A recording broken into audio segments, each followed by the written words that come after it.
I called in a favor. I'm just near Scott's place, so I called him to see if he could come over and at least look at this.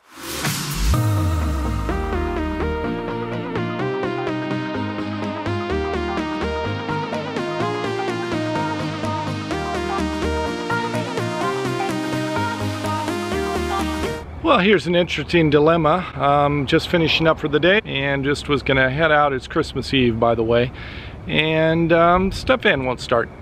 Engine turns over, starter goes just fine, and it just cranks and cranks and cranks, acts like it wants to start, starts a little bit and then stops. I'm suspecting either fuel pump or fuel filter, so who knows which one is gone out. Probably not much I'm going to get done on Christmas Eve or Christmas Day to solve this. I do, however, have an extra fuel filter that I've carried along with my stuff.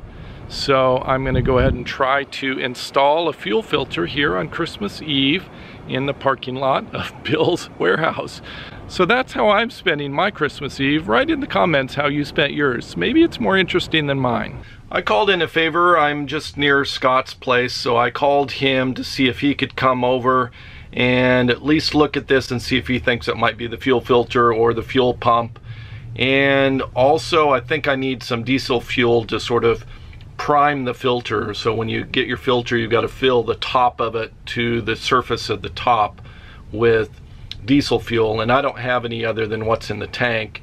And that way it doesn't have to pump air through it when you try to start it. It makes starting way easier after switching it out. So I'd like him to help me go get some fuel to put in there to try that. One of the things I have to do is remove the doghouse. Just makes it a lot easier to get to the back side where the fuel filter is located. I've replaced this once before, so I sort of know how it's done, but it's been months since I've done this. I normally do it with every oil change. The oil is ready to be changed here next week, actually, so I would be changing the fuel filter just about now. It doesn't need to be changed that often, but it was recommended by a few mechanic friends just because that way it's in your head to do it every 10,000 miles.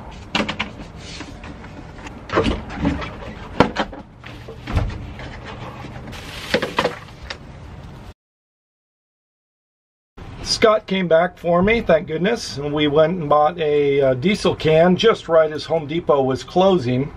They let me in. I begged on them for Christmas Eve, just spirit of Christmas, to help me out. And we got some fuel to prime the new fuel filter, put the fuel filter in, and it took a couple times to crank over, but it's running super smooth now, so I think we got it solved. I'm going to start it up. This is the second test just to make sure everything's good. Here we go, orange light. All right, ready to start. Perfect.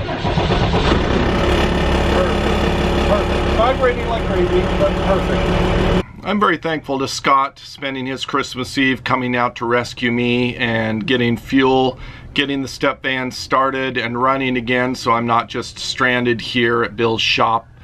That's all I have for this episode. Very grateful and thankful to friends and for those who have mentored me and sort of teaching me about auto mechanics so that I'm able to solve problems like this. That's all I have for this episode.